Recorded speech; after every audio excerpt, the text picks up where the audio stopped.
राम राम दोस्तों। कैसे हैं सब लोग? क्या बाहर इतने स्टूडेंट और आ रहे हैं? ठीक है। और ये इतना पीछे क्यों बैठा जा रहा है? क्या पास की नजर कमजोर है?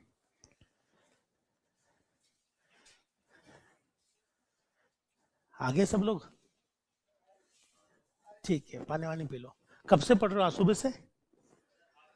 7 बजे से? 8 से? और 8 बजे कौन सी क्लास लगी थी? साइंस। उसके बाद संजय सर की क्या पढ़ाया? फंडामेंटल पढ़ाया नहीं? सिलेबस डिस्कस किया? फिर हिस्ट्री पढ़ी? फिर तो अब इतना पढ़ चुके हैं तो मेरे पास कुछ है नहीं पढ़ाने लायक। तो हम लोग मारेंगे गप्पे। टाइम है अभी इसमें। पहली क्लास में कौन पढ़ाता है? मैं तो नहीं पढ़ाता। पहली क्लास में दोस्ती करेंगे। क्या करेंगे? पर उसका मतलब ये नहीं कि चल भाई चाय पिला दे। ठीक है ना, ये नहीं होगा। चलिए हम लोग शुरू कर लें। अगर 2-4 स्टूडेंट आ जाए तसल्ली से, कोई जल्दबाजी नहीं है। हाँ, मैं अभी भी पिलाता हूँ चाय। राम, मुझे बहुत अच्छा लग रहा है इस बैच को देखते हुए, क्योंकि ये बैच नीचे लगाया आपने। ऊपर वाले बैच में जाने में बहुत दिक्कत होती है मुझे, थक जाता हूँ। दोस्त दरवाजा बंद कर देते। आगे हो, बाकी कोई है? सर कोई और आ रहा है क्या? और आ रहे हैं? ठीक, वो आते रहेंगे। तो चलिए, आप में से कितने लोगों ने मुझे पहले कहीं देखा है? कितने लोगों ने नहीं देखा है? क्यों नहीं देखा? कहाँ थे आप लोग? मेरी जैसी महान हस्ती बहुत फेमस है। क्या आपने कभी इससे पहले एग्जाम की तैयारी करी? हाँ, तब तो भी कैसे देखोगे। चलिए, जितने लोगों ने मुझसे देखा है, ठीक है ना, आ जाने ही दो। हाँ, कितने दोस्तों ने मुझे देखा है जो मुझे मिल चुके हैं, मुझे जानते हैं? पहले बताइए, कितने दोस्त हैं जो ऑफलाइन में पढ़ चुके हैं मुझसे? कहाँ पढ़े आप? ठीक है, आप यहीं पर ही, यहीं पर ही। कौन सा बैच था? 22? पटवार? रीट में? ठीक है। तो क्या आपने मेरी कहानियां सुना दी उनको? मेरी महानता के किस्से सुनाए गए आपको? नहीं सुना अभी तक? मुझे ही सुनाने पड़ेंगे। ठीक है। कितने दोस्त ने ऑनलाइन पढ़ा है मुझसे? कहाँ पढ़ा है? उत्कर्ष में? क्या कौन आइए का? आइए का? ठीक है। बाकी लोगों ने कभी देखा ही नहीं मुझे?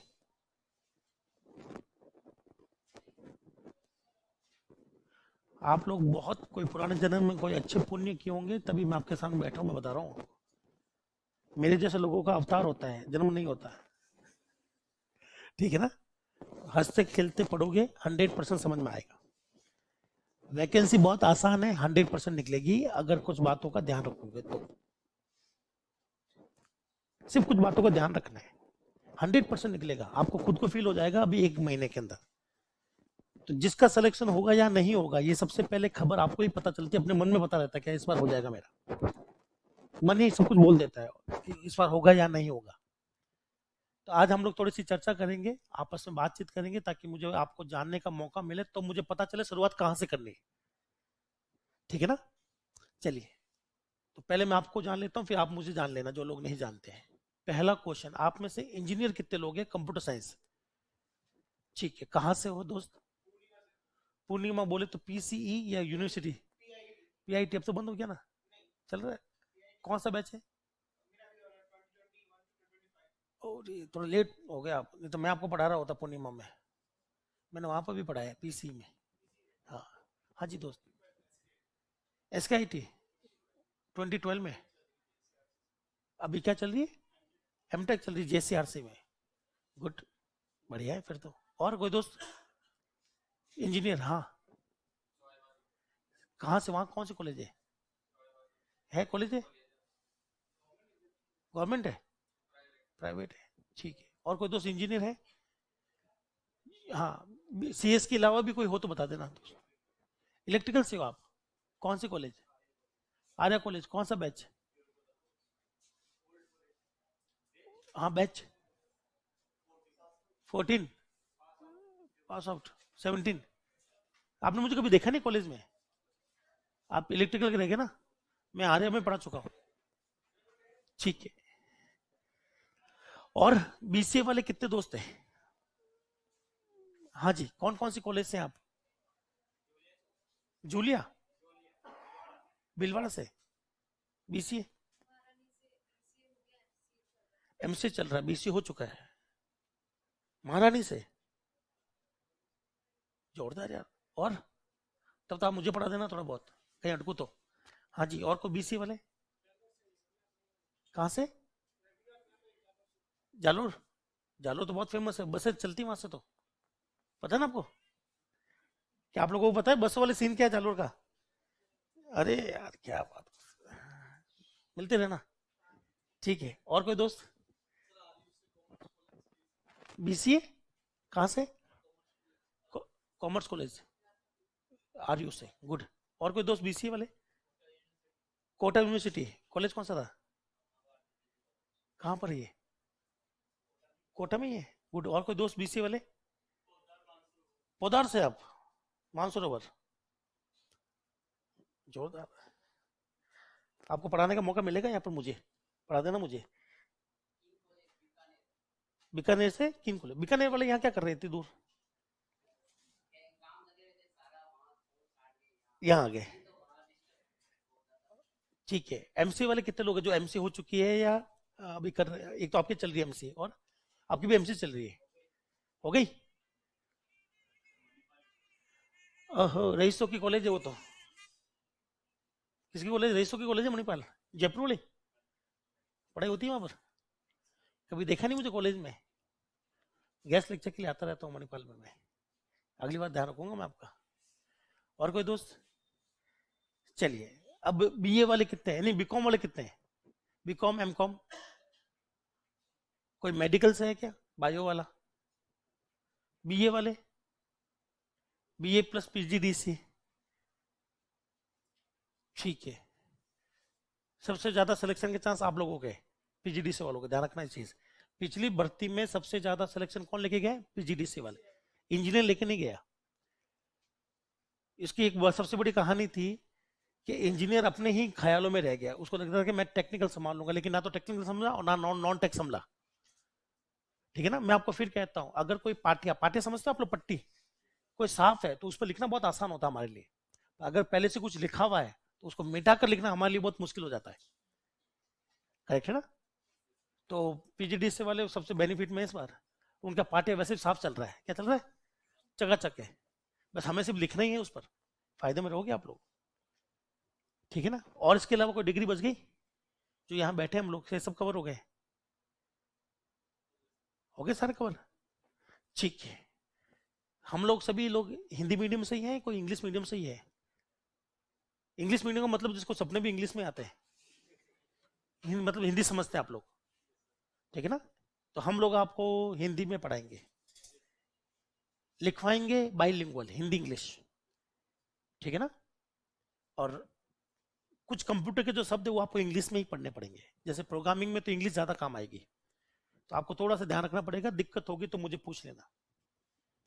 ठीक है ना? मैं आपसे वादा करता हूं कि एक एक टॉपिक आपको समझ में आएगा।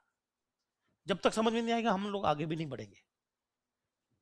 जो पुराने स्टूडेंट मुझे अच्छे से जानते हैं, आप चाहे कितना भी पूछ लो, 1 बार 100 बार 1000 बार, मैं इरिटेट नहीं होऊंगा, मैं आपको क्वेश्चन करवाता रहूंगा।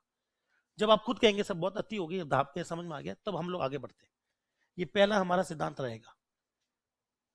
पास होने का पहला नियम यही है, आप यहां से घर जाएं तो डाउट लेकर ना जाएंगे। घर जाके कितने लोग पढ़ते हैं? पुरानी वैकेंसी की तैयारी कितने लोग कर चुके हैं? पहले कोई एग्जाम दे चुके हैं, मतलब कंप्यूटर का नहीं कह रहा हूं, कोई भी सीईटी, पटवारी, ग्राम सेवक, कितने लोग दे चुके हैं? तो अपन लोगों का वहां नहीं हुआ। फैक्ट है ना भाई? इसका मतलब ये भी नहीं कि हमने पढ़ाई नहीं करी, इसका मतलब तरीका गलत था। अगर आपने पहले भी बहुत ईमानदारी से मेहनत करी और सिलेक्शन नहीं हुआ, उसका मतलब तरीका थोड़ा सा वहां अलग था, सही तरीका आपको बताया नहीं गया जिसके थ्रू आपका सिलेक्शन हो जाए। तो मेरे पास में 15 साल का एक्सपीरियंस है पढ़ाने का, प्लस सॉफ्टवेयर डेवलपर, मैं खुद डेवलपर हूँ, ठीक है। तो है, मेरे पास 4 लैंग्वेज है, C++, जावा, पाइथन, और प्लेटफॉर्म है एंड्रॉइड। हाँ, एंड्रॉइड बेस में प्रोग्राम बनाता हूँ, ठीक है। आपको कभी प्रोजेक्ट चल रहा होगा तो दिखा भी दूंगा, तो ऐसा कोड करते हैं हम लोग। तो आप लोग चाहें तो प्रैक्टिकली बना सकते हैं, रोबोट चला सकते हैं, क्योंकि मैं खुद डेवलपर हूँ तो मेरे लिए बहुत अच्छा लगता है, मुझे बहुत मजा आता है प्रोग्रामिंग पढ़ाने में, ठीक है ना। बस ये मेरे पास एडवांटेज बहुत बड़ा है, एक टीचर से पढ़ाता है और एक बंदा जो बनाता है उसको ज़्यादा पता होगा मेरे हिसाब से, तो हमें थोड़ा सा इसका बेनिफिट मुझे मिल जाता है कि मैं खुद बनाता हूँ, मुझे एक एक चीज़ ऊपर से नहीं पता, डिटेल में पता होती, तभी हम लोग बना पाएंगे, नहीं तो नहीं बनता। चलिए, और आप अपने बारे में बताइए, कितने लोग हैं जो जयपुर से ही बिलोंग करते हैं, जिनका घर यहीं है, परिवार के साथ रह रहे हैं? ठीक है, कितने दोस्त हैं? बाकी सब लोग बाहर के ही हैं। भरतपुर के कितने दोस्त हैं? करौली, करौली से आप, टोंक, टोंक से 2 है, ठीक है। बांसवाड़ा, भीलवाड़ा, गुड, भीलवाड़ा से 2 जने हैं। बूंदी, कोटा, उदयपुर, उदयपुर से आप, तो यहाँ क्या कर रहे हैं आप लोग? इतनी बड़ी सिटी छोड़, इतनी अच्छी सिटी छोड़ के आ गए आप, सिर्फ पढ़ाई के लिए आए हो पाए? भगवान आपकी इस मेहनत को देखे, इस त्याग को देखेगा भगवान आपके। कहाँ से जन्नत से उठकर यहाँ कचरे में आ गए हम लोग, बहुत बेकार जगह है ये, उदयपुर बहुत बड़ी जगह है, ठीक है। करौली, अच्छा हाँ, करौली तो हो चुका था ना। हाँ, सबसे मुख्य, जोधपुर से कौन है? कोई नहीं जोधपुर से? मैं अकेले ही हूँ जोधपुर से, मैं जोधपुर से बिलोंग करता हूँ। मुझे जोधपुर वाले बहुत पसंद आते हैं, क्योंकि वो जब भी कुछ जाते हैं जोधपुर से वापस आते हैं तो मैं उनसे कुछ ना कुछ मंगवाता रहता हूँ घर से सामान, आज ये ले आना वो ले आना। तो अगर आपकी नज़र में कोई जोधपुर वाला हो तो फट से बता देना, उसको पकड़ लेंगे अपन, क्योंकि मेरा काम पड़ता रहता है जोधपुर, मैं कम जाता हूँ, कोई आता है तो सामान उसी से मंगवाता रहता हूँ। बीकानेर से आप अकेले हैं, कोई और भी है बीकानेर से? आप दोनों बीकानेर से ही है, कुछ बाड़मेर, नागौर, पाली, जैसलमेर, बाकी लोग इसी पृथ्वी से आए हैं या कोई और भी कुछ रह गया है? बता दो बाकी कहाँ कहाँ से हो आप। सवाई माधोपुर कितने दोस्त हैं? 3 दोस्त सवाई माधोपुर से, और अलवर, अलवर से कितने दोस्त हैं? एक ही है। और धौलपुर, धौलागढ़ कितने हैं भाई? धौलागढ़ के चंबल वाले एक ही है धौलागढ़ से, पहले धौलपुर का नाम धौलागढ़ था, ठीक है ना, वहाँ लोग बहुत शरीफ माने जाते हैं, है ना, ठीक है। और जयपुर तो काम का ही नहीं है, जयपुर तो हो गया खत्म। इसके अलावा हाँ, जालोर तो मैं कैसे भूल गया, जालोर तो बस से चलती है वहां से तो। और कोटपुतली, गुड। और कोई दोस्त? सबका कवर हो गया? आबू से कोई है क्या? दोसा, आबू से कोई है? माउंट आबू के आसपास सिरोही, सीकर से कोई है? ठीक है, बाकी सब हो गई भाई। चलिए, तो आपकी डिग्री पता चल गई, आपकी कॉलेजेस पता चल गई, कहाँ से आप लोग पढ़े हो, कैसे हो। अब मैं अपने बारे में बता दूं, ताकि आप मुझे अपने नाम से पहचाने। थोड़ा दरवाजा बंद कर देना दोस्त, ठीक है। तो मैं अपने बारे में बता देता हूं दोस्तों, जो लोग मुझे नहीं जानते, ताकि आप मुझे अपने नाम से पुकार सके, ठीक है ना। दोस्तों, मेरा नाम है दीप राज जांगीड़, ठीक है। मैं बिलोंग करता हूं जोधपुर से, मेरी पैदाइश जोधपुर में है, पर काम के चक्कर में मैं यहाँ पर जयपुर सेट हूँ कई सालों से, करीबन 7-8 साल हो गए हम लोग यहीं सेट है, ठीक है ना। तो आप लोग मुझे अपने नाम से पहचाने, नाम से जाने, अच्छा लगता है कोई नाम से बोला पुकारे तो, ठीक है ना। मुझे बिल्कुल बुरा नहीं लगता कोई मुझे नाम से पुकारे, नाम रखा ही इसलिए जाता कोई इसको पुकारे। पर आप लोग बोलते नहीं सर बोलते हो, या फिर मोटे वाले सर, या काले वाले सर, कंप्यूटर वाले सर, सीधा बोलो ना दीपराज, सीधी बात खत्म है। नंबर 2, आप लोग कभी भी मेरे पैर मत छूना, ये स्टूडेंट की बहुत बुरी आदत होती है पैर छूने की, आप लोग बिल्कुल मेरे पैर नहीं छूओगे। मिलना है तो हाथ मिलाइए, नहीं तो कोई बात नहीं, हम गले मिलो, जब ईद हो तो मिलो। पर हम लोग आईटी इंडस्ट्री से बिलोंग करते हैं, और आईटी इंडस्ट्री में हम लोग कभी पैर नहीं छूते, मान लो मैं भी पहले कंपनी में काम करता था, आपको क्या लगता था मैं जाकर बॉस के पैर छूता था? मान लो आप लोगों को सम्मानित करने के लिए सीएम ने बुलाया, आइए आप बहुत बड़े टीचर बन के आइए, तो वहां जाके पैर छूना सीएम के? नहीं। जब भी कोई भी राष्ट्रपति जब वो देता है ना, रत्न देता है, भारत रत्न है, पद्म भूषण है, तो कोई भी व्यक्ति कभी पैर नहीं छूता। तो पैर छूने वाली आदत है ही नहीं, क्योंकि हम आपके गुरु नहीं है, हम अपने दोस्त ही है। आप भी टीचर, मैं भी टीचर, बस फर्क इतना मुझे पैसा मिल रहा, आपको पैसा नहीं मिल रहा।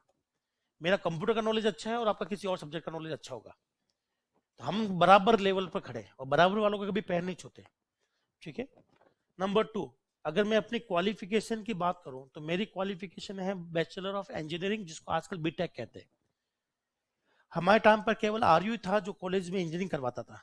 अभी तो बीटीयू भी अलग हो गया और आरटीयू भी अलग हो गया, आरटीयू कोटा वाला और बीटीयू बीकानेर वाला ना भाई।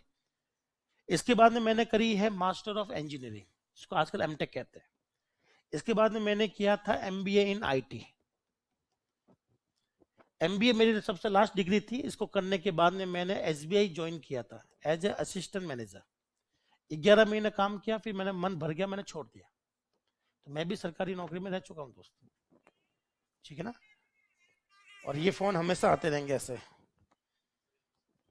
हैं। क्या चीज? रिंगटोन? अच्छा, कंतारा की है। चलिए, तो मैं भी बैंक में था, 11 महीने काम किया, मैंने छोड़ दिया, क्योंकि मैं खुद एक कंप्यूटर साइंस से बिलोंग करता हूं, तो बैंक का काम हमें बोर करता है। क्या करता है? और मैं सच बताऊं ना, तो वहां इतना पैसा जिसकी कोई हद नहीं। जब हमारी एसबीआई बैंक हम लोग क्लोज करते थे, तो 1-2 करोड़ पैरों में पड़े रहते थे। फिर जो नीयत खराब होती है, मैं आपको सही बताऊं, आपका मन करेगा लेके भाग जाओ, कोई मतलब नहीं। विजय माल्या भी भागा था ना, अपने भाग जाते हैं। पर वो जी जो जलता है ना, ज्यादा दिन तक जला नहीं, मैंने 11 महीने में छोड़ दिया, मेरा मतलब नहीं है। फिर मैं आ गया डेवलपमेंट है, तो मैं करीबन 2010 से ही डेवलपमेंट कर रहा हूँ एंड्रॉयड का। पर एंड्रॉयड का जो डेवलपमेंट है, मैं काम करता हूँ फ्रीलांसिंग। फ्रीलांसिंग समझते हैं आप लोग? मैं किसी कंपनी के साथ एसोसिएट नहीं हूँ, मैं अपना ही काम इंटरनेट से लेता हूँ। हमारी पूरी टीम है जो इस काम को करती है। 2 बंदे मार्केटिंग वाले हैं, टेस्टर भी हमारे पास में है जो टेस्टिंग करते हैं, मैनुअल और ऑटोमेटिक वाले। मैं डेवलपर हूँ, मेरे साथ में 2 डेवलपर और भी है, रिएक्ट वाला डेवलपर भी है, करेक्ट है, और एक हमारे पास में वेब डेवलपर भी है। तो हम लोग पूरी टीम है। हमारी टीम का एक मेंबर जो है वो बिड करता है, बिड समझते हो, बोली लगाता है। मार्केट में ऐसी वेबसाइट है जहाँ बोली लगाई जाती है, वो बोली करके वो हमारा प्रोजेक्ट लेके आता है। मोस्टली प्रोजेक्ट हमें मिलते हैं कनाडा और यूएसए से। पर मोस्टली जब प्रोजेक्ट कनाडा यूएसए से मिलते हैं, तो हमारी टाइमिंग थोड़ी सी सुबह की होती है। मैं करीबन 3 बजे से लेकर 5-6 बजे तक काम उनके लिए करता हूँ। उनसे कॉल हो जाती है, कॉल करने के बाद में हम लोग काम कभी भी कर लेते हैं। तो मोस्टली काम मेरा नाइट में रहता है, दिन में घर वाले सोने नहीं देते, इसलिए मैं किस में आ गया था, साथ ही साथ टीचिंग में आ गया। टीचिंग ऐसा फील्ड है जिसमें 2 घंटे जाओ, पढ़ाओ, काम खत्म, ठीक है ना। तो पहले तो मैंने एमबीएम इंजीनियरिंग कॉलेज, आपने नाम सुना कभी? जोधपुर में है, बहुत पुराना और सबसे सेकंड नंबर बड़ा कॉलेज है अपना इंडिया का, आईआईटी रुड़की के बाद में, ठीक है ना। एशिया का इकलौता कॉलेज है जिसमें खुद की पर्सनल माइंस है। बहुत बड़ा कॉलेज है दोस्तों, आईआईटी लेवल का है। जोधपुर में है एमबीएम, मंगनी राम बांगड़, वहां मैंने कई साल पढ़ाया है। इसके बाद में मैंने पूर्णिमा में पढ़ाया है, उसके बाद मैंने आर्या कॉलेज में भी पढ़ाया, ओल्ड आर्या, और पूर्णिमा बोले तो पीसी, ठीक है ना। अब फिर वो सब छोड़ छुड़ा कर, क्योंकि वहां पर टाइम की बड़ी दिक्कत होती थी, 5-5 6-6 घंटे सुबह से लेकर शाम तक पढ़ाओ। तो कोचिंग इंडस्ट्री में हम अपने मन से आते हैं और मन से जाते हैं। इच्छा है तो आज 4 घंटे पढ़ाना है, 2 घंटे का शेड्यूल चलाना है, ऐसे है। तो ये दोनों ही काम पिछले 15 सालों से चल रहे हैं। क्या यहाँ तक ठीक है? इसके साथ साथ में दोस्तों, हम लोगों ने सर्टिफिकेट करते हैं। क्या करते हैं? आपने नाम सुना है गूगल का, माइक्रोसॉफ्ट, आईबीएम, ओरेकल, ये सब बड़ी बड़ी कंपनियां हैं। ये अपने कोर्सेज लॉन्च करती हैं, आपको पता है? ये अपने कोर्सेज लॉन्च करती है, और इन कोर्सेज को हम लोग पढ़ते हैं। पढ़ने के बाद हम लोग एग्जाम देते हैं, और एग्जाम क्लियर होने पर हमें एक सर्टिफिकेट मिलता है। तो मेरे पास में टोटल 34 सर्टिफिकेट्स हैं, गूगल के, माइक्रोसॉफ्ट के, इनके। इनमें से एक सर्टिफिकेट है जिसके लिए मुझे काफी लोग जानते हैं, वो है आईआईटी खड़गपुर का एक एग्जाम होता है एनपीटेल, इंजीनियर लोग जानते होंगे। ये इंजीनियरिंग कॉलेज को स्टूडेंट को अब करना जरूरी है, पहले ये ऑप्शनल था। तो ये एग्जाम मैंने दिया है, इसको एग्जाम को आईआईटी खड़गपुर प्लस गूगल मिलकर करवाते हैं, और ऑल ओवर द वर्ल्ड ये एग्जाम दिया जाता है।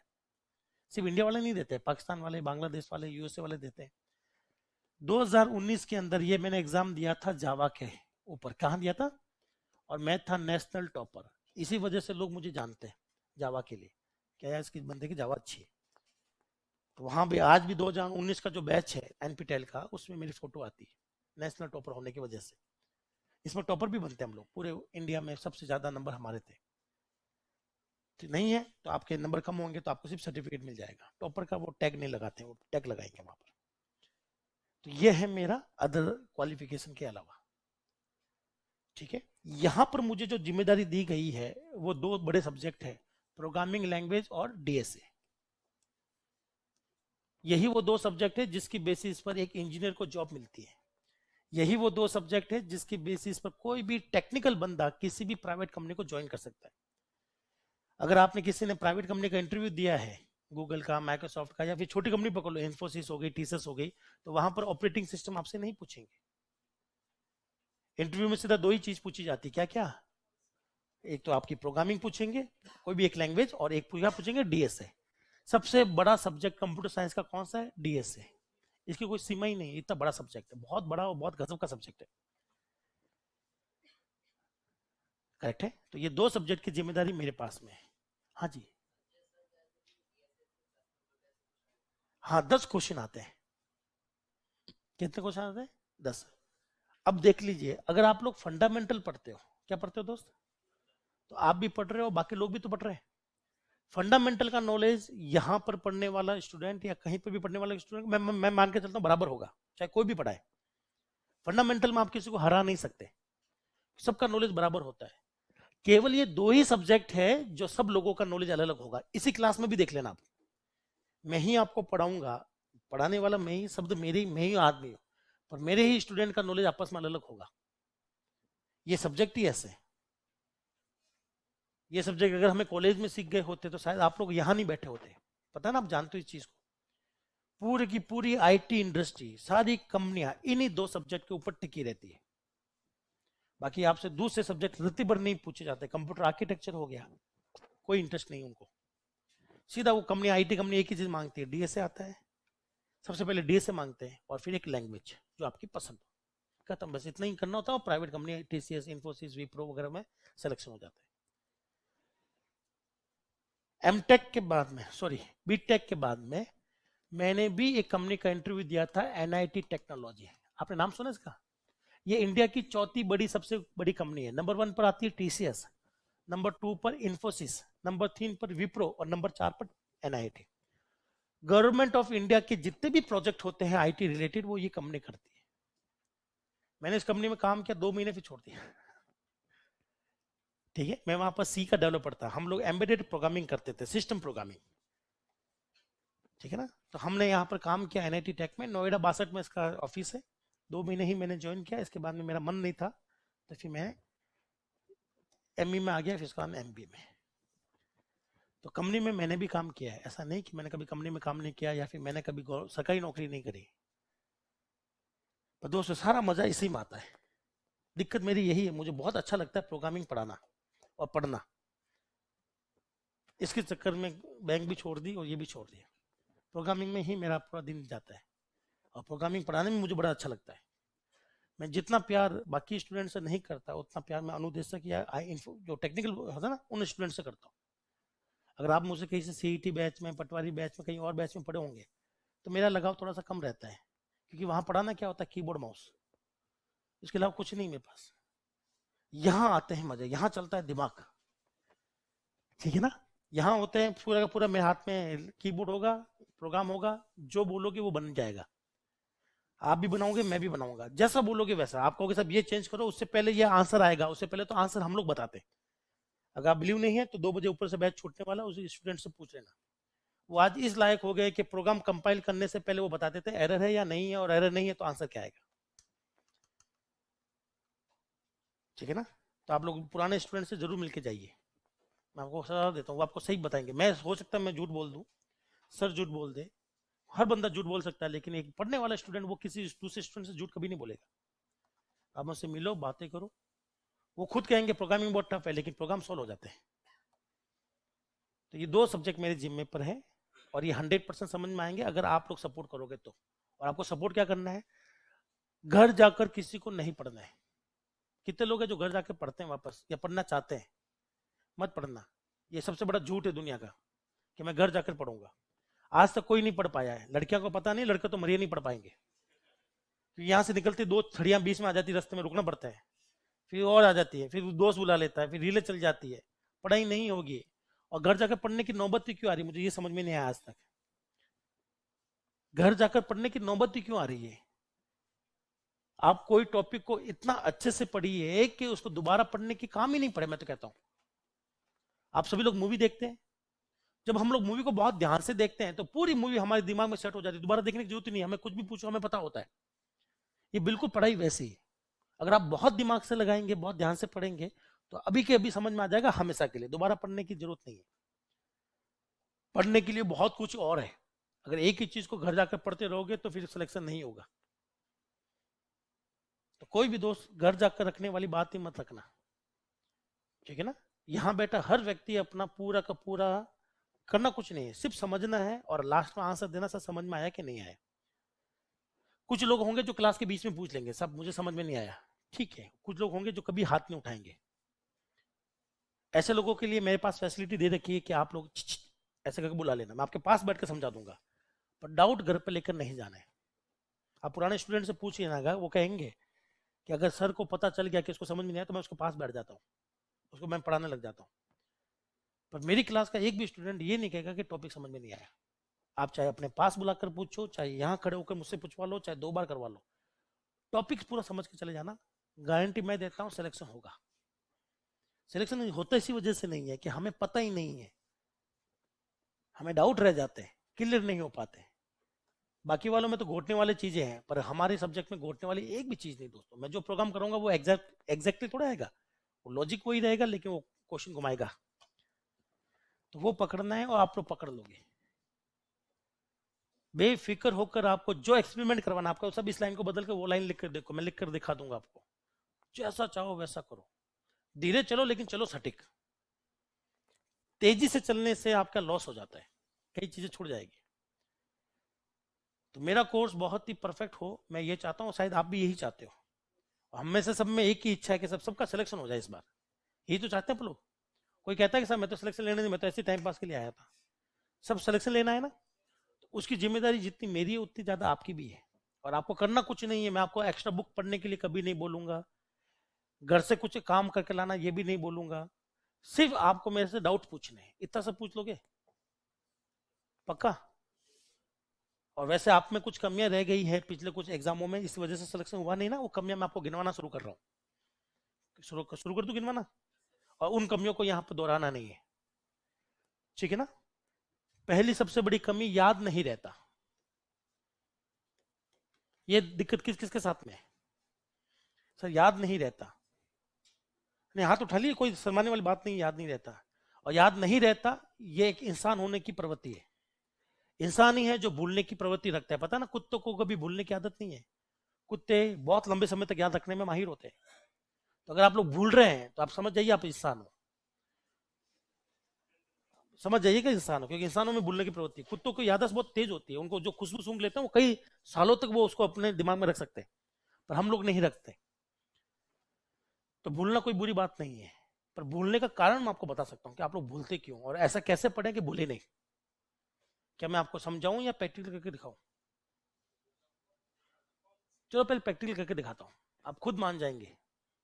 चलिए, आप में से किसी दोस्त का कभी कोई एक्सीडेंट हुआ है आज से 4-5 साल पहले? किसी का कोई भी एक्सीडेंट हुआ है? नहीं, माइनर नहीं, बड़ा एक्सीडेंट।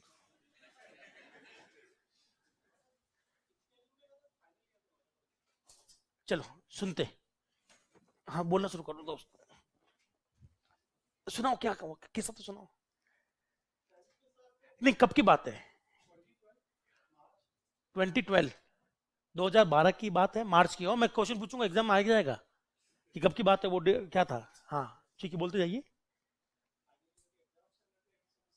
ठीक है, ठीक है, ठीक है। ओके, कहाँ लगी?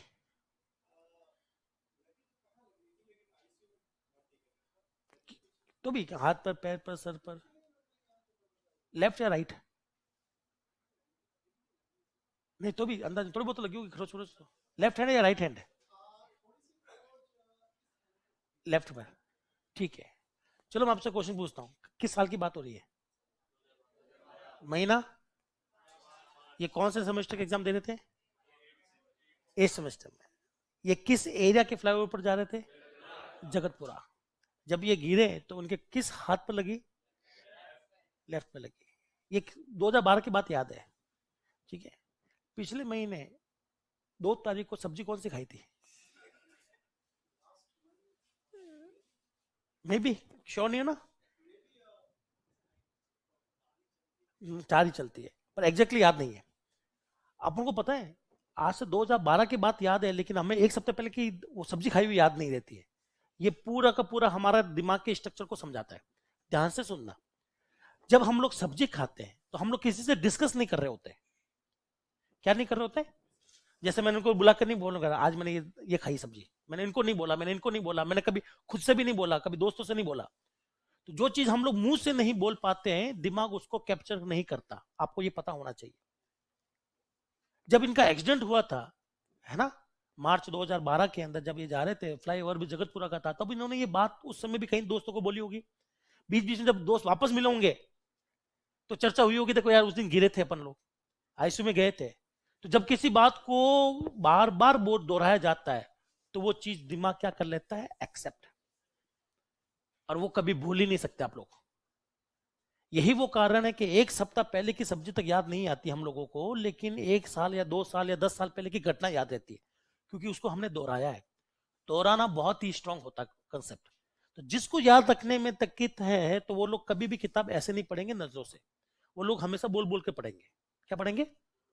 बोल बोल के पढ़ेंगे कि फलाना टीम का पूछ रहा है, ये जो भी है बोल बोल के पढ़ने की आदत डालो, आपको कभी भूलने की दिक्कत ही नहीं आएगी दोस्तों। जो आपको दिक्कतें आ रही थी, अभी आ रही होगी शायद, वो दिक्कतें हमारे साथ भी तो आई होगी।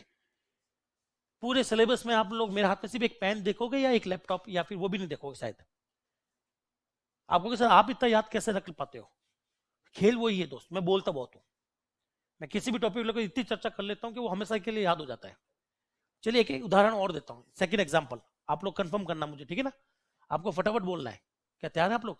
जिसकी तरफ उंगली करूँ वही बोलेगा, या उसके आसपास का कोई बंदा बोल दे, ठीक है? A for, B for, C for, A for, जल्दी बोल रहा हूँ, B for, D for, A for.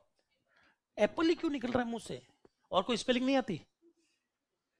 मैं आपसे सिर्फ एक मेंटल एबिलिटी का क्वेश्चन पूछ रहा हूं, मैं सिर्फ अपने दिमाग को देख रहा हूं। जिस दिन यही अपना पास करवाएगा, ना मैं ना आप, यही अपना पास करवाता, इसका समझ लो काम करने का तरीका, तो आपको याद रखने में आसानी होगी, एग्जाम ये भी पास करवा देगा। तो जब मैं आपसे पूछता हूँ A4, तो आपके मुंह से पहला क्या वर्ड निकलता है?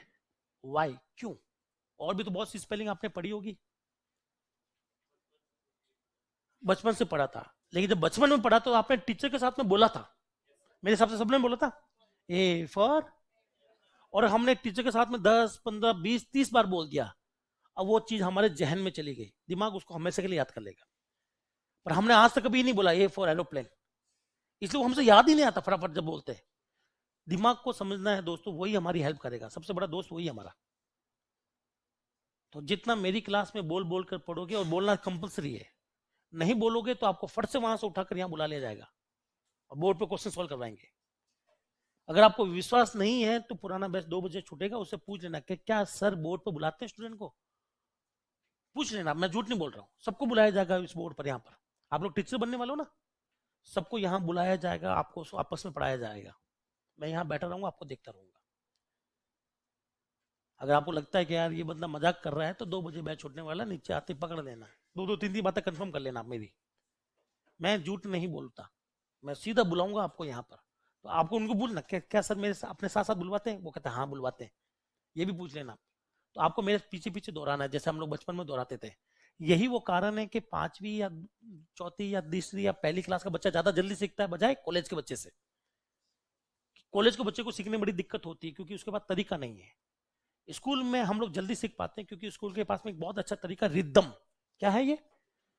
बोलना भी ऐसे नहीं, रिदम में बोलना है। कैसे बोलना है? लय में बोलना है। लय हमारी सपोर्ट करता है, और ये मेरी तरीका नहीं है। आप चाहो तो कभी भी गूगल पर जाकर लिख देना जैपनीज स्टडी मेथड, प्लीज एक दिन लिखकर देखना आप, जैपनीज स्टडी मेथड। दुनिया में सबसे अच्छा तरीका जिसको पता है एजुकेशन का वो है जापान। वहां देख लेना, उनमें जो सेकंड रूल आएगा वो यही कहेगा, ठीक है, रिपीट विथ लिरिक्स, गाते गाते याद करें, क्योंकि हमारा दिमाग लिरिक्स को जल्दी याद करता है। यही वो कारण है कि हमें गाने तो बड़े याद हो जाते हैं, है ना, पर हमें पढ़ाई याद नहीं होती, क्योंकि पढ़ाई को हम लोग गाते गाते नहीं पढ़ेंगे, लेकिन मैं गवाऊंगा आपको, ठीक है ना, मेरे साथ साथ गा लोगे आप। पंड्रे में इंटरेस्ट आएगा जब आप लोग, हाँ अच्छा ये बड़ी बात है, इंटरेस्ट नहीं आता। मुझे बताओ, आपने हैंडबॉल कितनी बार देखा है मैच? एक बार भी नहीं देखा?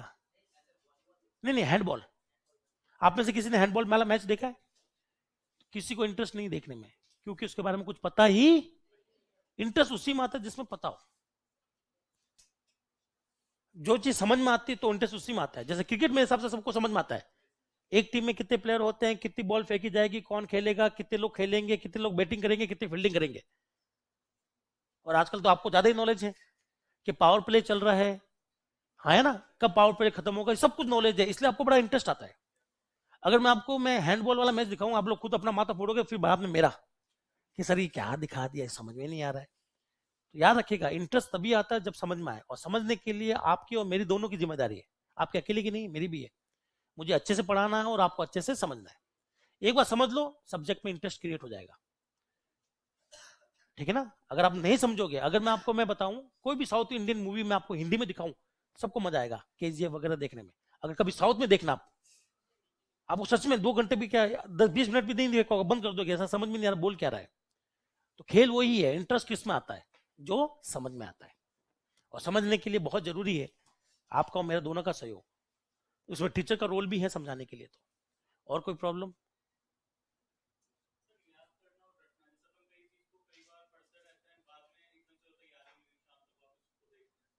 देखो क्या कहते हैं,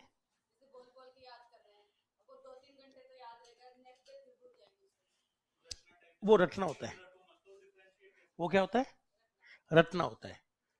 मुझे बाकी सब्जेक्ट का नहीं पता, जैसे मेरे हिसाब से Rajasthan GK art and culture, इनको रटना है, दिमाग नहीं लगाना है। हाँ, बिना फैक्ट जाने हुए कोई चीज को याद करना रटना होता है। जैसे आपने भी रट रखा है शायद, काफी लोगों ने, जो पुराने स्टूडेंट है वो नहीं बोलेंगे, ठीक है। कंप्यूटर के पिताजी कौन है? Who is the father of computer? Computer के जनक किसको कहा जाता है?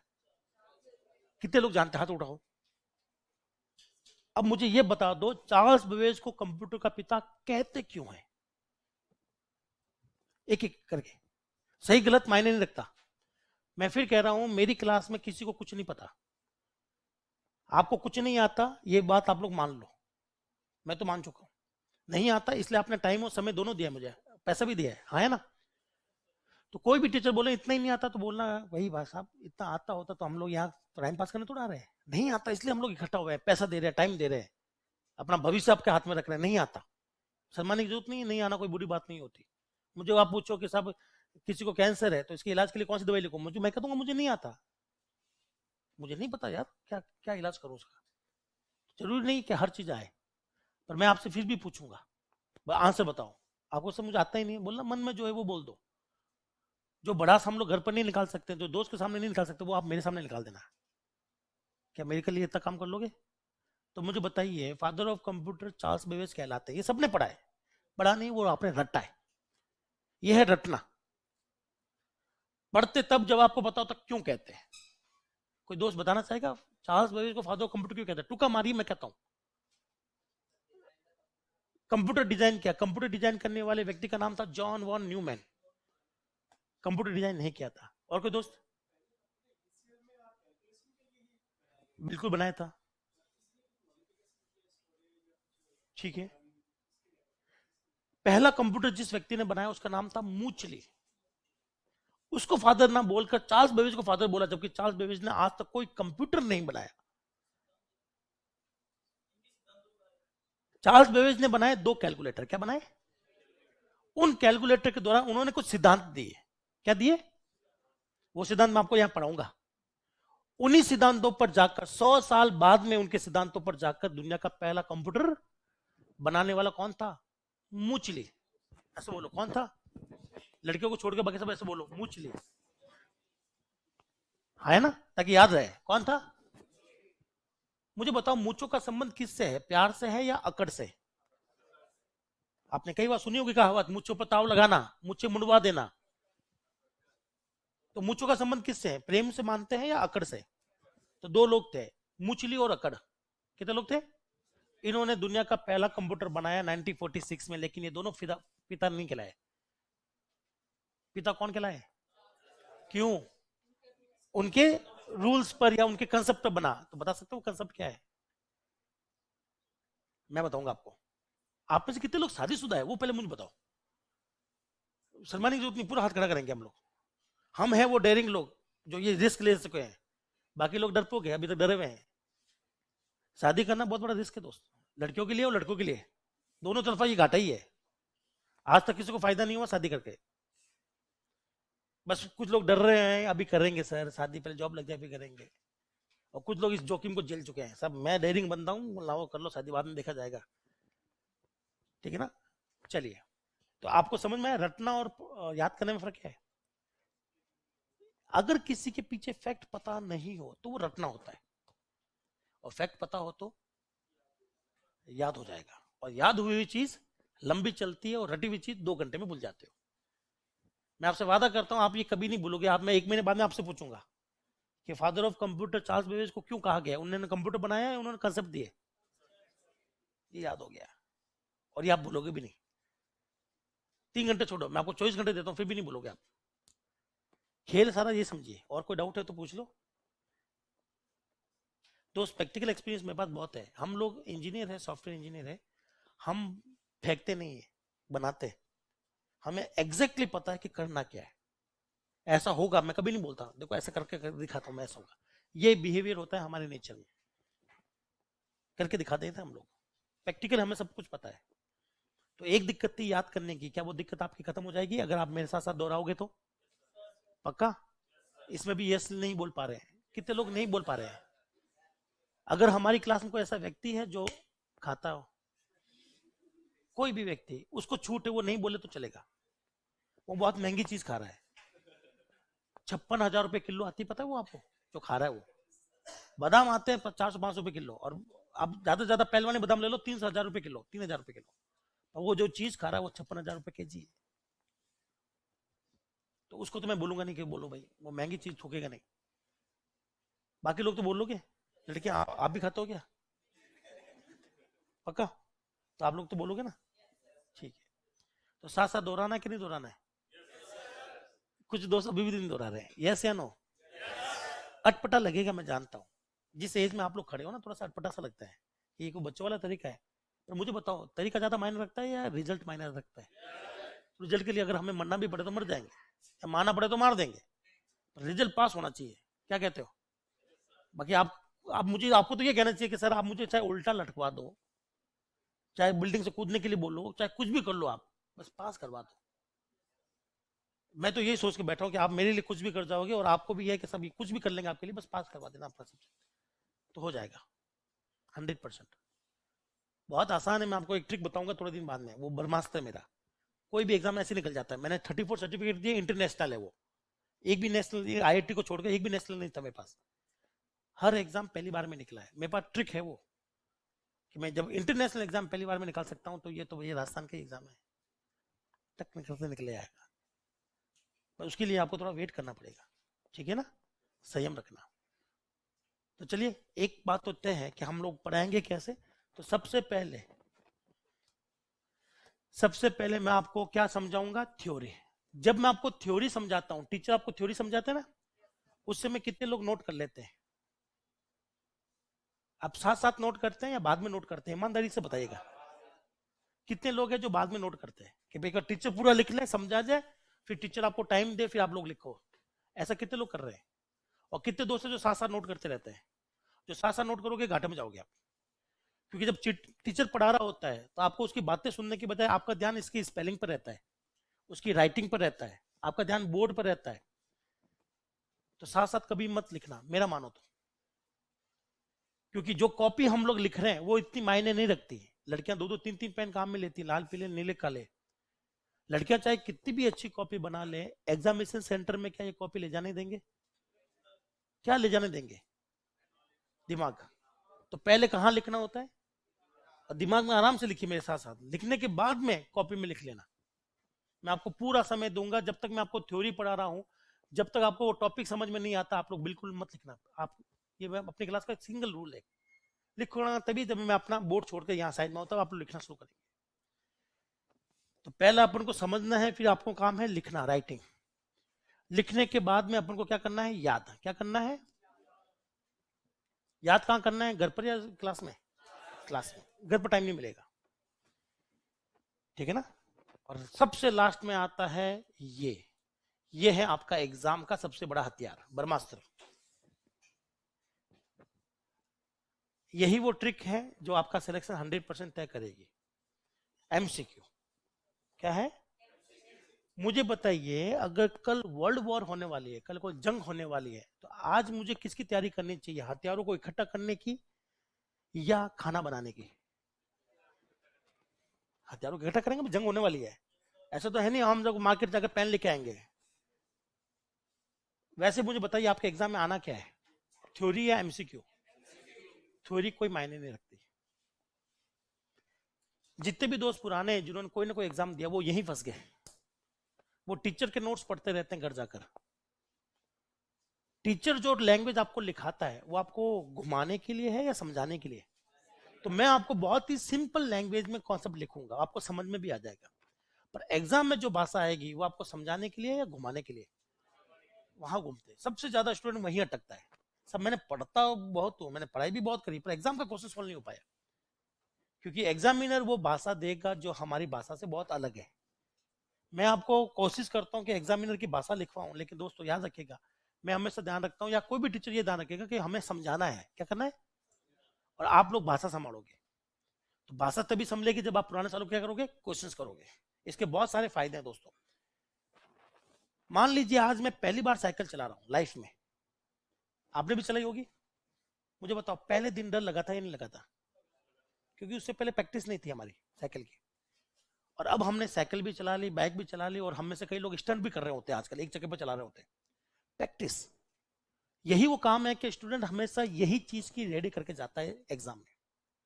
और वो पहली बार साइकिल को देखता है, उसको पहली बार ये चीज करनी है, उसको बहुत डर लगता है, नर्वसनेस इसी को बोलते हैं हम लोग। अगर आप रोज एमसीक्यू करोगे तो एग्जाम में भी क्या आएगा, आपको डर ही नहीं लगेगा, आपको तो प्रैक्टिस हो चुकी है। इससे आप लोग रोज लड़ चुके हो, अब आपके लिए नया कुछ है नहीं, आने तो कोई दिक्कत नहीं। तो आपके एमसीक्यू जिनके गलत होते हैं, सबसे ज्यादा रीजन यही है कि वो घर बैठकर ये चीज पढ़ते रहते हैं और एग्जाम में सोचते हैं कि क्वेश्चन सोल्व कर लो। नहीं होगा, आपको क्वेश्चन सोल्व करने पड़ेंगे एमसीक्यू घर बैठकर। इससे फायदा क्या है? पहला, एग्जाम की लैंग्वेज आपको क्लियर होगी कि वो कैसे घुमाया जा रहा है। मैं आपको खुद कहता हूं, आपको खुद को समझ में नहीं आएगा। मैं एक लैंग्वेज बोल रहा हूं, मुझे बताना कितने लोगों को समझ में आई है। मेरे साथ साथ बोलो, रैम रैम है। सभी लोग बोलो, रैम रैम है। रोम भी रैम है, हार्ड डिस्क भी रैम है, रैम भी रैम है। कितने लोगों को समझ में आ गया? ये एग्जाम की भाषा है। एवरीथिंग नॉट एवरीथिंग, हाँ वो तो सारी की रैम है। हाँ, अब ये जो चीज है ये एग्जामिनर की भाषा है। अब आप लोग भी सोचो, साहब रैम तो अलग होती है, रोम तो अलग होता है। पर मैं कह रहा हूं रोम भी क्या है, रैम है। ये फैक्ट है, मैं आपको प्रूफ कर दूंगा कि किसी दिन मैं जज गई तो मैं प्रूफ कर दूंगा। खेल आप समझना, ये खेल क्या है, क्वेश्चन की भाषा यही थी एग्जाम में। रोम क्या है तो आंसर था रोम फलाना है डिमका है, तो आंसर क्या था, रोम क्या है, रैम है। अब स्टूडेंट को तो हमेशा ये पढ़ा जाता है कि रैम अलग चीज होती है, रोम अलग चीज होती है, हाँ है ना। आपने सब में से रैम पढ़ ली? रैम की फुल फॉर्म किसको आती है, हाथ उठाइए एक बार। टांग खींचने बनाता है, नहीं बोलना नहीं है, कितने लोगों को आती है? चलो, मैं दुकानदार हूं, आप मेरे पास में रैम खरीदने आ रहे हो, खरीदो। बोलो क्या बोलोगे मुझे आप? रैम चाहिए, 16 GB की रैम चाहिए। कौन सी वाली चाहिए? मेरे पास 2 रैम है 16 GB की। नहीं नहीं, मेरे पास एस रैम और डी रैम है। आप अपने लैपटॉप में जो रैम मांग रहे हो वो कौन सी मांग रहे हो? समझ गए क्वेश्चन? जब मैं दुकान पर बैठा हूं, आप लोग आए, आपने बोला 16 GB की रैम चाहिए, मैंने कहा ठीक है मैं दे देता हूं, पर मेरे पास दो वैरायटी है, एस रैम भी 16 GB की है और डी रैम भी 16 GB की है। लैपटॉप में या मोबाइल में कौन सी रैम लगती है? डी रैम लगती है। तो एस रैम लगती कि नहीं लगती है? लगती है। तो यही खेल आपको समझना है। विश्वास रखिएगा कॉलेज वालों ने कुछ नहीं पढ़ाया आपको, सच में। 2 दिन बाद में आपको लगेगा कि दुनिया का सबसे बड़ा अवतार मैं ही हूं। ऐसा नहीं है, हंसी मजाक चलते रहना चाहिए ना, और जितना मेरे साथ हंसोगे उतना अच्छा रहेगा। अगर रोते हुए मुंह से पढ़ोगे तो सच में कुछ नहीं पढ़ पाओगे, सीरियसली मैं आपको फैक्ट बता रहा हूं। चलिए, दूसरा, एमसीक्यू करने से आपको इंपॉर्टेंट टॉपिक पता चलते हैं। क्या पता चलते हैं? चलिए बोलना शुरू करें। कौन कौन से टॉपिक आपको कंप्यूटर में याद है? मैं बताता हूं। क्या कंप्यूटर में एक टॉपिक है या 10,000? 10,000 मान लू। क्या हर टॉपिक पर एग्जाम में क्वेश्चन आएगा? या कुछ टॉपिक ऐसे भी है इस पर तो क्वेश्चन आते ही आता है, आता ही आता है। तो वो टॉपिक कैसे पता चलेगा आपको? जैसे राजस्थान की हिस्ट्री की मैं बात करूं तो राजस्थान के इतिहास में लाखों लड़ाई हुई होंगी, पर मैं आपको आपको भी बताऊं, मुझे भी बताया कि 4-5 लड़ाई तो ऐसी है जो हर साल एग्जाम में आएगी आएगी।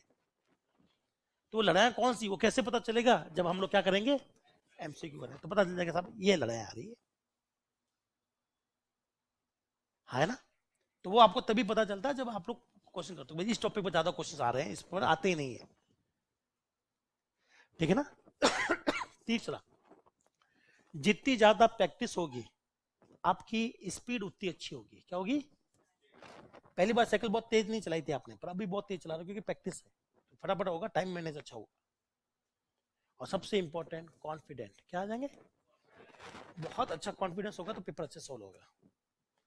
तो आपको घर बैठ के करना क्या है, अगर टाइम मिले तो एमसीक्यूज क्या करने हैं, मटेरियल आपको यहां से दे देंगे आपको। और मैंने उस मटेरियल में साफ साफ बोला है, पिछले बार ये नहीं था, साफ साफ बोला है कि हमें एक भी क्वेश्चन मन से नहीं बनाकर देना है, सब पुराने सालों के पेपर चिपकाओ। क्या चिपकाओ? मैं चाहता हूं कि आपको एग्जामिनर की भाषा समझ में आए, ना कि मेरी भाषा। मैं चाहता हूं कि वो किस तरह से घुमा रहा है, कैसे ऑप्शन दे रहा है, कितने ऑप्शन सिमिलर दे रहा है, वो आपको पता चले। तो एग्जाम के क्वेश्चन करने हैं, ना कि कोई रैंडमली एमसीक्यू करने लग जाओ। रैंडमली मत करना, कोई मतलब नहीं है उस चीज का। आप केवल वही क्वेश्चन करो जो एग्जाम में आ चुके हैं, ताकि उसका लेवल पता चले कितनी गहराई से पूछ रहा है। आपको क्या लग रहा है एग्जाम में रैम की फुल फॉर्म आएगी? मैं बताता हूं क्या क्वेश्चन आएगा। क्वेश्चन आएगा कि एक रैम है, क्या है कि जिसकी साइज है 32,000, कितनी है? 32,000 बाइट। कितनी साइज है? तो इसमें एड्रेस लाइन कितनी होगी?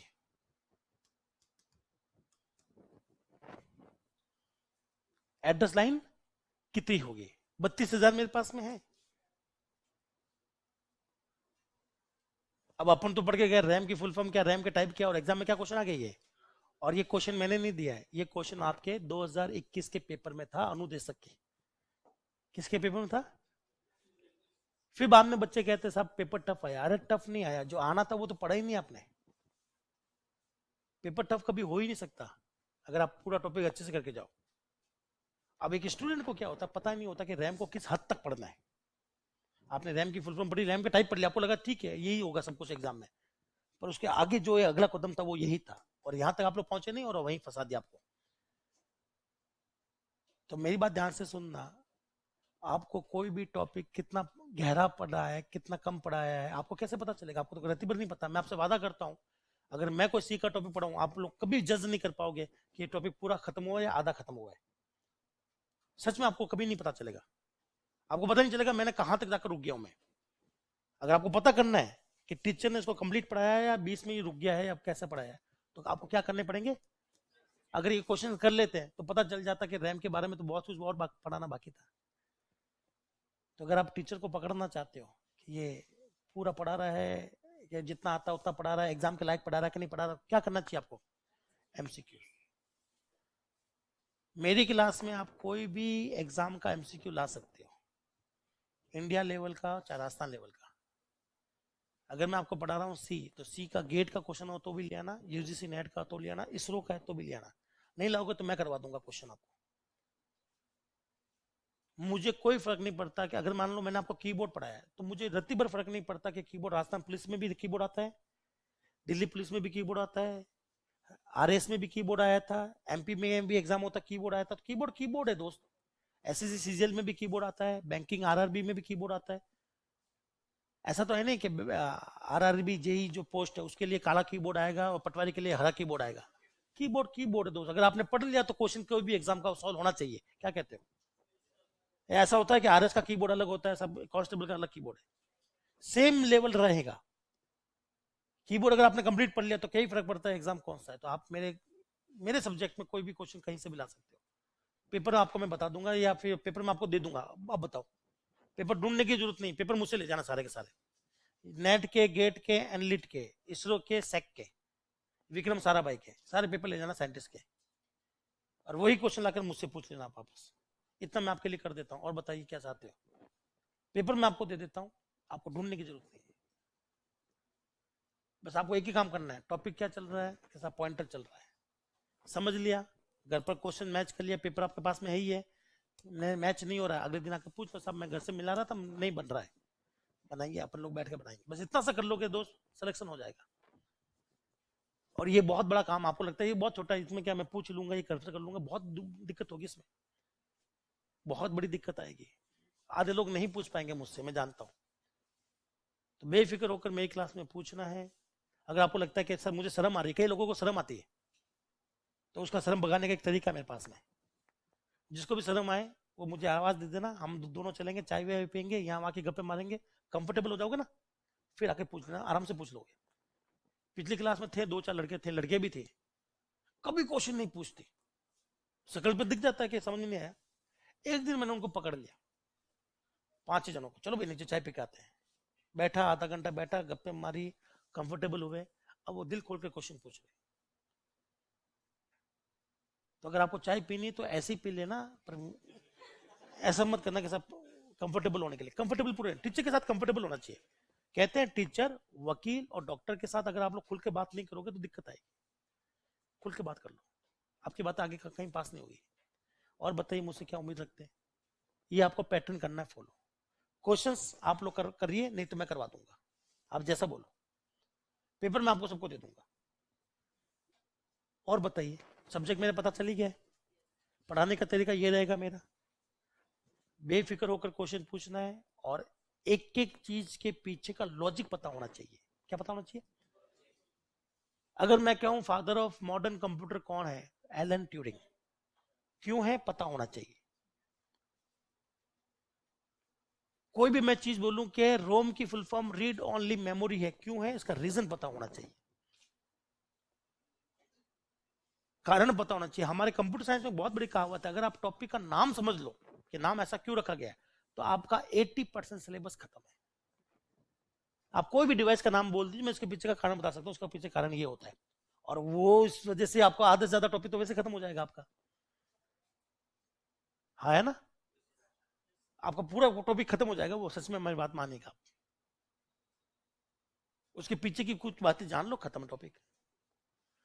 चलो, सब लोगों ने लैपटॉप वगैरह तो चलाया है, एक पीसी वगैरह चलाया है? कोई है जिसका कभी काम ही नहीं पड़ा हो? और राजस्थान में अगर कोई कहता है सर मैंने इंजीनियरिंग कर ली और मैंने ये नहीं चलाया, तो ये कोई अचंभे वाली बात नहीं। नहीं, मैं जानता हूँ नहीं चलाते लोग, कोई इसमें सरप्राइज वाली बात नहीं है कि सब कंप्यूटर में डिग्री कर ली और कंप्यूटर चलाए नहीं। पीजीडीसी वाले जो दोस्त है उन्होंने पीजीडीसी डिग्री ऐसी मिल जाती है, चलाने की जरूरत ही नहीं पड़ती। बीसी खत्म हो गई, एमसी खत्म हो गई, पर अभी तक एक प्रोग्राम भी नहीं बनाया, ऐसा भी संभावना है। मैं ये नहीं कर आपके साथ हुआ है, तो मेरे लिए कोई बड़ी बात नहीं है। मैं आपसे पहले कई स्टूडेंट को पढ़ा चुका हूँ जिन्होंने दिल खोल के बोला है, सब कभी तो देखा ही नहीं है। कोई है अपने पास में जिसने कभी चलाया नहीं हो?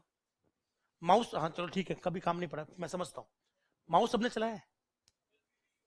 माउस में लाइट आती है, लाल या हरी? वो लाल लाइट कौन सी है? नहीं नहीं नहीं, मेरे स्टूडेंट नहीं बोलेंगे पुराने, मैं आपको मौका दूंगा, लेकिन बाद में। पहले जो मुझसे नहीं जानते उनको पहले मैं अपने महानता के 2-4 किस्से सुना दूं, उसके बाद में आपकी टर्न है। माउस सबने चलाया है? नीचे लाइट निकलती है, लाल या हरी? कौन सी लाइट है? ऑप्शन दो या मान गए? बता दोगे आप? ऑप्शन दे देता हूं, चलिए। क्वेश्चन है रिक्को, क्या है?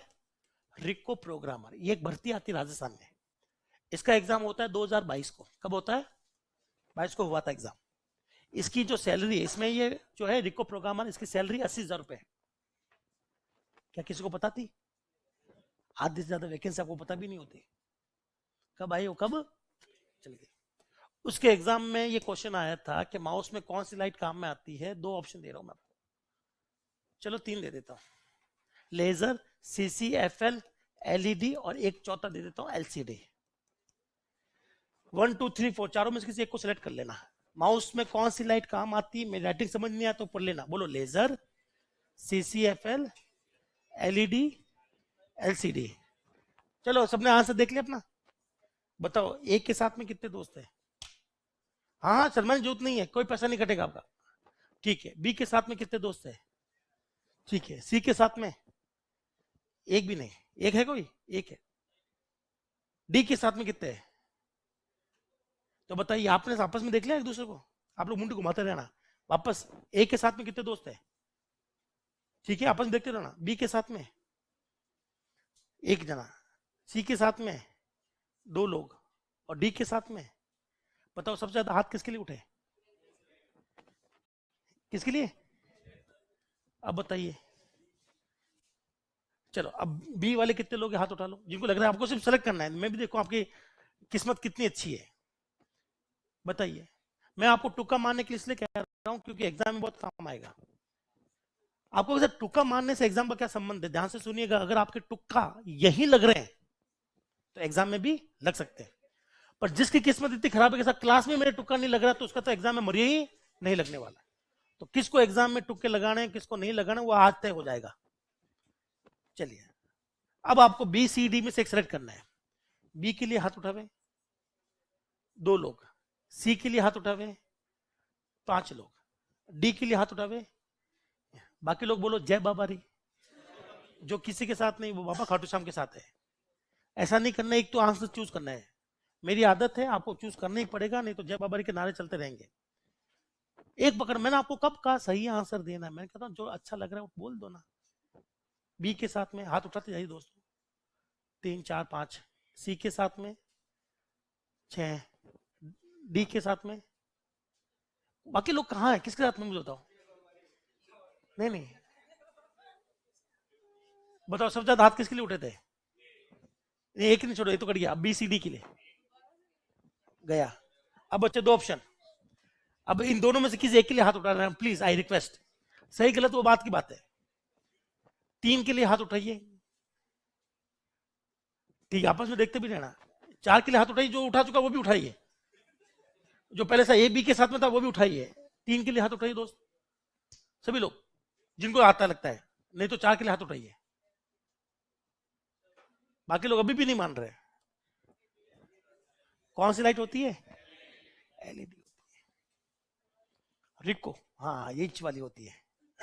तभी तो इसकी कीमत 60 रुपए तो है माउस की। 60 100 150 इतना ही आता है। अगर इसमें लेजर लाइट होती तो माउस की कीमत सीधे 10,000 के आसपास होती। लेजर लाइट को बनाना बहुत महंगा प्रोसेस होता है, हाँ है ना। पूरी दुनिया ने अपन को बेवकूफ बनाया। वो मेले में 20 रुपए वाली लाइट नहीं आती, हमें बोला गया लेजर लाइट है, मेले में मिलती लाइट है लाल वाली। मुझे बताओ, आपने कभी सुना आंखों का ऑपरेशन होता है, लेजर ऑपरेशन? तो क्या वो मेले से लाई हुई लेजर वही यूज कर रहा है? भाई उसके पास में बहुत बड़ी मशीन है लेजर की, और उसके लिए हाई पावर वोल्टेज चाहिए। क्या चाहिए? अगर कोई चीज वोल्टेज वाली है, मतलब लेजर वाली है, तो उसमें कंटिन्यूस सप्लाई देनी पड़ेगी। सेल से आप लोग बैटरी दे नहीं सकते इतनी पावर, बैटरी से इतनी पावर दे नहीं सकता, आपको कंटिन्यूस पावर चाहिए होगी। तो दोस्तों लेजर बनाना एक बहुत ही महंगी प्रक्रिया है, लेजर डिवाइसेस महंगी होती है। और जिसको हमें लेजर लेजर बोल के बेचा गया वो LED थी। क्या थी? 1 रुपए की 4 आती है, जिद करोगे तो 6 मिल जाएगी। उसके पीछे 2 या 3 सेल लगते हैं, 3 वोल्ट के। कितने वोल्ट के? उसकी बनाने की कीमत 5 रुपया है, कंपनी वाले 10 रुपए में दुकानदार को बेचते हैं। दुकानदार शकल देखकर 20 या 30 में बेच देता है। वो लेजर लाइट नहीं है दोस्त। लेजर लाइट इतनी तीव्र होती है कि उसका काम हम लोग कटिंग के लिए करते हैं। आप लोग लेजर से कुछ भी काट सकते हो, पता ना, दीवार, कोई बॉडी, कुछ भी। तो दोस्त वो लेजर लाइट नहीं थी, वो धोखा था, हमें बेवकूफ बनाया गया। यही खेल आपका साइंस है, पूरी की पूरी कंप्यूटर साइंस ऐसी चलती है। लगभग लगभग आपको हर चीज जो पढ़ाई गई बताई गई वो सब झूठ था दोस्त। ये झूठ मैं आपको समय समय पर याद दिलाता रहूंगा, क्या क्या झूठ बोला गया है। एक सबसे बड़ा झूठ, लास्ट झूठ है, इसके साथ क्लास खत्म करेंगे। क्या कभी आपने पीसी देखा है? पीसी, बताइए पीसी में ऐसी कोई डिवाइस है उसको क्या बोलते हैं? नहीं नहीं, पीसी में देखो ये पढ़ा ना, इसको क्या बोलते हैं? मॉनिटर। क्या बोलते हैं? ठीक है। एक डिवाइस कुछ ऐसी दिखती है उसको क्या बोलते हैं? माउस। बहुत बढ़िया। एक डिवाइस ऐसे दिखती है उसको क्या बोलते हैं? और एक डिवाइस ऐसे दिखती है वो?